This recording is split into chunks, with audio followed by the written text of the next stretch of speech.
नमस्कार, जय हिंद। मैं अंकित मिश्र स्वागत करता हूं आप सभी का अपने चैनल एग्जाम तक पर। दोस्तों, जिस वीडियो के लिए आप सबको बहुत ही ज़्यादा इंतजार था, आप लोग ये देखना चाहते थे कि ये वीडियो कब आएगा, वो वीडियो आपके बीच में अब उपस्थित है। दोस्तों, आज मैं आपके लिए लेकर आया हूं सेंट्रल हिंदू स्कूल CHS के क्लास 9th के लिए 2019 के 100 क्वेश्चनों का सॉल्व। दोस्तों, ये 100 क्वेश्चन आपको विभिन्न पार्टों के माध्यम से मिलेंगे। आपको अलग अलग पार्ट में अलग अलग विषय के 20 क्वेश्चन कराए जाएंगे। इसलिए दोस्तों, इस चैनल को तुरंत सब्सक्राइब कर लीजिए। इसे जब भी मैं इसके नेक्स्ट पार्ट को डालूं तो उसका आपको जो इन्फॉर्मेशन है आपको सबसे पहले मिल जाए। तो आज दोस्तों, आज के इस पार्ट में हम देखने वाले हैं हिंदी के क्वेश्चन।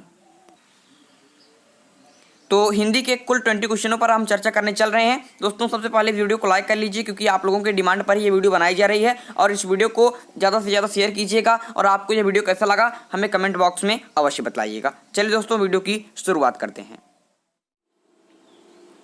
तो यहाँ पर दोस्तों, हिंदी का पहला और इस पूरे पेपर का 41वां क्वेश्चन है कि आदरणीय जो शब्द है इसमें प्रयुक्त प्रत्यय कौन सा है। तो दोस्तों, इसका विकल्प आपका ऑप्शन 14 हो जाएगा। इसमें अनीय प्रत्यय जुड़ा हुआ है। दोस्तों, प्रत्यय किसे कहते हैं? तो जो किसी भी शब्द में आगे की पीछे की तरफ लगता है उसे कहते हैं आपका प्रत्यय, और जो आगे की तरफ लगता है उसे क्या कहते हैं? तो उसे कहते हैं आपके उपसर्ग।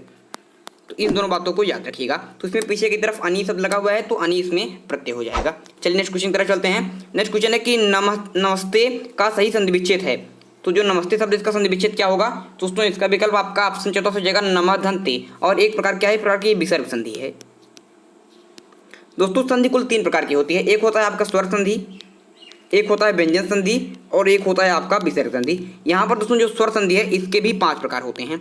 इसमें एक होता है आपका दीर्घ संधि, एक होता है इसमें गुण संधि, एक होता है वृद्धि संधि, एक होता है यण संधि और एक होता है आपका आयात संधि। तो इतनी बातों को याद रखना है। और यहाँ पर ये बात याद रखना है कि नमस्ते का संधि विच्छेद क्या होगा? नमदन्ते एक प्रकार की विसर्ग संधि है। नेक्स्ट क्वेश्चन की तरफ चलेंगे कि प्रत्येक वर्ग का पहला और दूसरा वर्ण होता है। तो क्या होता है दोस्तों? प्रत्येक वर्ग का पहला और दूसरा वर्ण आपका अघोष होता है। क्या होता है? अघोष व्यंजन। और अगर पूछता कि तीसरा, चौथा और पांचवा क्या होता है तो वो आपका सघोष व्यंजन होता है। याद रखिएगा। जैसे कि आपका क वर्ग है तो इसमें पहले के जो 2 वर्ण है क और ख, ये क्या है? ये आपके अघोष हैं। और जो लास्ट के 3 वर्ण है ख, ग, घ और अंग, ये क्या है? ये तीनों है आपके सघोष व्यंजन। इस बात को याद रखिएगा। नेक्स्ट क्वेश्चन की तरफ चलेंगे। नेक्स्ट क्वेश्चन है कि रघुपति राघव राजा राम में प्रयुक्त प्रत्यय है। तो इसमें प्रयुक्त समास है। यहाँ पर थोड़ी दोस्तों गड़बड़ी हुई थी इस क्वेश्चन में। आपको यहाँ पर लिखना चाहिए था कि रघुपति राघव राजा राम में प्रयुक्त अलंकार कौन सा है, और लिखकर आ गया था कि कौन सा समास है। तो ये थोड़ी सी गड़बड़ी थी, लेकिन आपको यहाँ पर 4 विकल्प जो दिए गए थे ये आपके अलंकार के दिए गए थे। तो यहाँ पर आपको सही टिक लगाना था। आपका ऑप्शन चौथा अनुप्रास अलंकार। दोस्तों, अनुप्रास अलंकार उसे कहते हैं जिसमें एक वर्ण की आवृत्ति कई बार हुई हो। देखिए यहाँ पर र शब्द की आवृत्ति र र र र और र, तो ये आपका क्या होगा? आपका अनुप्रास अलंकार हो गया, रघुपति राघव राजा राम। दोस्तों, अनुप्रास अलंकार का एक बहुत ही महत्वपूर्ण जो उदाहरण है परीक्षा में पूछा जाता है, तरण तनुजा तरतमाल तरुवर बहुचाय। तो ये आपका क्या होता है? आपके अनुप्रास अलंकार का उदाहरण होता है। नेक्स्ट क्वेश्चन की तरफ चलेंगे। यहाँ पर नेक्स्ट क्वेश्चन है कि राम की गाय बहुत काली है। जो राम की गाय है बहुत काली है, इसमें बहुत क्या है? दोस्तों, इसमें जो बहुत है ये आपका प्रविशेषण है। दोस्तों, प्रविशेषण किसे कहते हैं? जो विशेषण की भी विशेषता बतलाए। क्या होता है? जो विशेषण की विशेषता बतलाए। और इसमें विशेषण क्या था? इसमें विशेषण था काली। तो गाय की विशेषता क्या बताता? काली, ये विशेषण था। और काली की भी विशेषता बताए बहुत काली है, तो ये आपका प्रविशेषण हो गया। दोस्तों, प्रविशेषण और विशेष में अंतर समझिएगा। प्रविशेषण और विशेष में अंतर समझिएगा। इसमें क्या होता है? प्रविशेषण से कहते हैं जो आपकी विशेषण की भी विशेषता बतलाए, और विशेष के साथ जिसकी विशेषता बतलाई जाए। अगर आपसे पूछता कि इस पूरे वाक्य में गाय क्या है, तो आपका ये विशेष हो जाता, क्योंकि गाय की विशेषता बतलाई जा रही है। नेक्स्ट क्वेश्चन की तरफ चलेंगे कि कठिन काव्य का प्रेत किस कवि को कहा जाता है। तो कठिन काव्य का प्रेत किसे कहा जाता है? दोस्तों, ये आपके एग्जामिनेशन में कई बार ये क्वेश्चन रिपीटेड रहा है, तो याद रखना है कि ऑप्शन बी से जगह केशव दास को आपका कठिन काव्य का प्रेत कहा जाता है। नेक्स्ट क्वेश्चन की तरफ चलेंगे। नेक्स्ट क्वेश्चन है कि निम्नलिखित में से कौन सी रचना जयशंकर प्रसाद की नहीं है। तो यहाँ पर कौन सी रचना जयशंकर प्रसाद की नहीं है? आपके पास ऑप्शन है कामायनी, चंद्रगुप्त, हुंकार या फिर लहर।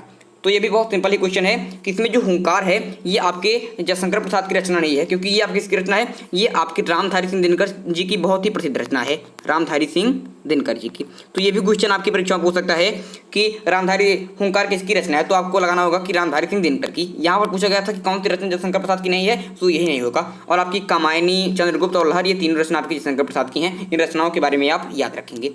नेक्स्ट क्वेश्चन है कि शांत रस का स्थायी भाव है।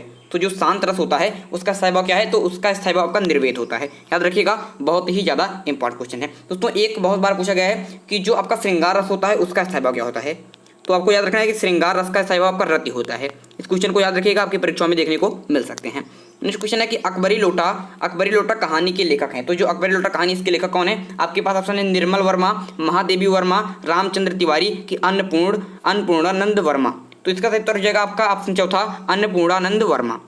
दोस्तों ये आपकी जो क्लास 8th की एनसीईआरटी की बुक है उसमें एक लेसन है अकबरी लोटा। तो अगर आप क्लास 8th की जो हिंदी की बुक है एनसीईआरटी की उसके सभी लेखक को याद कर लेते हैं तो वहाँ से कई सारे क्वेश्चन आपको देखने को मिलते हैं। यहाँ पर 50वां क्वेश्चन है कि अभी न होगा मेरा अंत, अभी अभी तो आया है मेरे मन में मृदुल बसंत। ये पंक्तियाँ किसकी हैं, तो आपके पास ऑप्शन है सुमित्रा नंदन पंत का, जयशंकर प्रसाद जी का, सूर्यकांत त्रिपाठी निराला जी का, कि कामता प्रसाद गुरु का। तो दोस्तों इसका सही उत्तर हो जाएगा आपका ऑप्शन सी, सूर्यकांत त्रिपाठी निराला का। दोस्तों मैं यहाँ पर फिर से एक बात बताना चाहता हूँ, जो क्लास 8th की एनसीईआरटी की बुक है उसमें जो पहला ही पाठ है उसमें ही ये पंक्तियाँ दी गई हैं कि अभी न होगा मेरा अंत, अभी अभी तो आया है मेरे मन में मृदुल बसंत। तो ये आपका किसका है, ये आपका सूर्यकांत त्रिपाठी निराला जी का है। याद रखिएगा, बहुत ज़्यादा इंपॉर्टेंट क्वेश्चन है। यहाँ पर आगे चलेंगे नेक्स्ट क्वेश्चन की तरफ। नेक्स्ट क्वेश्चन है कि अंतःस्थ व्यंजन है, तो अंतःस्थ व्यंजन क्या है, तो आपके पास ऑप्शन है क ख ध झ स ह ड़ यम णनम या र लावा। तो इसमें से कौन सा शब्द जो आपका अंतःस्थ व्यंजन है, तो दोस्तों इसका ऑप्शन आपका चौथा हो जाएगा या र लावा के आपके अंतःस्थ व्यंजन है। और एक क्वेश्चन पूछता है, और एक क्वेश्चन आपसे पूछता है कि ऊष्म व्यंजन है, तो आपके ऊष्म व्यंजन से परीक्षा में पूछा गया कि ऊष्म व्यंजन कौन से हैं, तो आपको याद रखना होगा कि स ख स ह, जो आपका ये विकल्प बी है स ख स ह, ये आपके ऊष्म व्यंजन की श्रृंखलाएं हैं। और अंतःस्थ व्यंजन क्या है आपका या र ल व। याद रखिएगा, इंपॉर्टेंट क्वेश्चन है। नेक्स्ट क्वेश्चन तरफ चलेंगे कि रामायण महाकाव्य की भाषा है, जो रामायण महाकाव्य है इसकी भाषा क्या है, तो इसकी महाकाव्य की भाषा दोस्तों पर संस्कृत है। बहुत लोगों ने इसमें अवधि सही टिक के लगाया था, लेकिन ये गलत हो जाएगा क्योंकि रामायण नहीं, जो रामचरितमानस है, जो रामचरितमानस है इसकी भाषा आपकी अवधि है, और जो रामायण है इसको वाल्मीकि जी ने रचना की थी और इसकी भाषा आपकी संस्कृत है। नेक्स्ट क्वेश्चन है कि हम दीवानों की क्या हस्ती आज यहाँ कल वहाँ चले, इन पंक्तियों के रचनाकार कौन है, तो दोस्तों ये भी आपके क्लास 8th की पुस्तक है उसमें ही आपकी ये रचनाएं दी गई हैं। तो इसकी रचना आपके भगवती चरण वर्मा जी ने की है। किसने की है, भगवती चरण वर्मा जी ने। याद रखिएगा दोस्तों ये सारे क्वेश्चन आपको, क्योंकि ये सारे क्वेश्चन आपके रिपीट हो सकते हैं, कई सारे क्वेश्चन रिपीट हुए भी थे इस एग्जामिनेशन में, तो आपको इन सारे क्वेश्चनों को याद रखना है। और यहाँ से आप स्तर को भी पता लगा सकते हैं कि किस प्रकार के क्वेश्चन आपकी परीक्षा में आते हैं, तो आप उसी प्रकार से अपनी तैयारी को जारी रखेंगे। तो यहाँ पर 54वां क्वेश्चन है कि विद्यार्थी में संधि है, तो विद्यार्थी में कौन संधि, जैसे कि पीछे क्वेश्चन आया था कि नमस्ते का संधि विच्छेद कीजिए, तो वहाँ पर आपसे पूछ लेता कि जो नमस्ते शब्द है इसमें कौन सी संधि है, तो इसमें आपकी विसर्ग संधि है। उसी प्रकार से विद्यार्थी में कौन सी संधि है, दोस्तों विद्यार्थी में आपकी दीर्घ संधि होती है। पीछे मैंने आपको बताया था कि जो स्वर संधियाँ होती हैं 3 प्रकार की, स्वर संधि, व्यंजन संधि, विसर्ग संधि, और जो स्वर संधि है इसके कुल 5 प्रकार होते हैं। इसमें एक है दीर्घ संधि, एक है गुण संधि, एक है वृद्धि संधि, एक है यण संधि और एक है आयात संधि। तो विद्यार्थी क्या है, विद्यार्थी एक प्रकार की आपकी स्वर संधि है और उसमें भी आपकी दीर्घ संधि। दोस्तों विद्यार्थी का संधि विच्छेद होता है विद्या धन अर्थी, तो हो जाता क्या आपका विद्यार्थी, इस प्रकार से इसका होता है आपका पूरा शब्द। अगर संधि विच्छेद पूछता तो विद्या धन अर्थी हो जाता, और संधि पूछे तो दीर्घ संधि विद्यार्थी। नेक्स्ट क्वेश्चन तरफ चलेंगे कि अर्थालंकार का उदाहरण है, तो अर्थालंकार का उदाहरण कौन से, आपके पास ऑप्शन है यमक, उपमा, अनुप्रास की श्लेष। दोस्तों इसमें जो आपका ऑप्शन 1, 3, 4 है, यमक, अनुप्रास और शब्द, ये आपके सारे श्लेष, ये आपके सारे शब्द अलंकार के उदाहरण हैं। तो आपका यमक, अनुप्रास और जो श्लेष अलंकार है ये सारे शब्द अलंकार के उदाहरण हैं, और जो उपमा अलंकार है ये प्रकार के आपका अर्थ अलंकार है। तो यहाँ पर आपका ऑप्शन बी सही हो जाएगा। नेक्स्ट क्वेश्चन तरफ चलेंगे। नेक्स्ट क्वेश्चन है कि अंधे की लाठी मुहावरे का अर्थ है, तो अंधे की लाठी मुहावरे क्या अर्थ है, आपके पास ऑप्शन है अंधे का सहारा, एकमात्र सहारा, अंधे द्वारा उपयोग किया हुआ डंडा कि सफ़ेद रंग की लाठी। तो अंधे की लाठी का दोस्तों मुहावरे का अर्थ हो जाएगा आपका एकमात्र सहारा। नेक्स्ट क्वेश्चन तरफ चलेंगे। नेक्स्ट क्वेश्चन है आपका कि जिस समास में विभक्ति का लोप कर दिया जाता है वह समास होता है, तो वह समास कौन सा होता है दोस्तों, वो आपका तत्पुरुष समास होता है। जिस समास में आपके विभक्ति चिन्हों का लोप कर दिया जाता है वो आपका कौन समास होता है, तो आपका तत्पुरुष समास होता है। याद रखिएगा, बहुत ही ज़्यादा इंपॉर्टेंट क्वेश्चन है। नेक्स्ट क्वेश्चन तरफ चलेंगे। नेक्स्ट क्वेश्चन है कि पतितों के देश में उपन्यास कार हैं। तो जो पतितों का देश है इसके उपन्यासकार कौन है? आपके पास ऑप्शन है भगवती चरण वर्मा, राहुल रामधारी सिंह दिनकर कि राम वृक्ष वेनीपुरी। तो यहाँ पर दोस्तों आपका ऑप्शन चौथा हो जाएगा राम वृक्ष वेनीपुरी आपके पतितों के देश के उपन्यास के रचनाकार हैं। और ये भी आपके क्लास 8 में एक जो पुस्तक है उसमें आपका ये पार्ट भी है। तो मैं यहाँ पर यही कहना चाहता हूँ कि क्लास 8 की जो एनसीईआरटी की बुक हिंदी की है उसमें जितने भी रचनाकार दिए हैं उन सारे रचनाकारों के नाम आपको याद रखने चाहिए कि उन्होंने किसकी रचना की है। चलिए दोस्तों आगे चलते हैं नेक्स्ट क्वेश्चन की तरफ।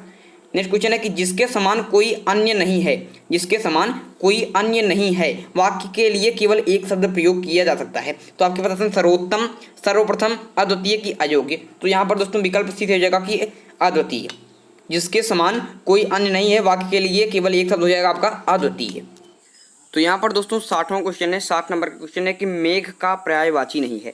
जो मेघ शब्द है इसका कौन सा पर्यायवाची नहीं है? तो दोस्तों इसमें आपके पास ऑप्शन है जलद, पयोध, पयोधिक, पयोधर। दोस्तों इसमें जो शब्द है आपका जलद, पयोध और पयोधि ये तीनों आपके मेघ के पर्यायवाची हैं। और जो आपका चौथा शब्द है पयोधर ये मेघ का पर्यायवाची नहीं है। तो यहाँ पर आपका दोस्तों चौथा विकल्प सही हो जाएगा। दोस्तों जो पयोधर शब्द है ये सांप का पर्यायवाची है। इस बात को भी आप याद रखेंगे, किसका पर्यायवाची है? ये आपके सांप का पर्यायवाची है। तो मेघ का पर्यायवाची कौन सा नहीं है? तो आपका डी विकल्प सही हो जाएगा।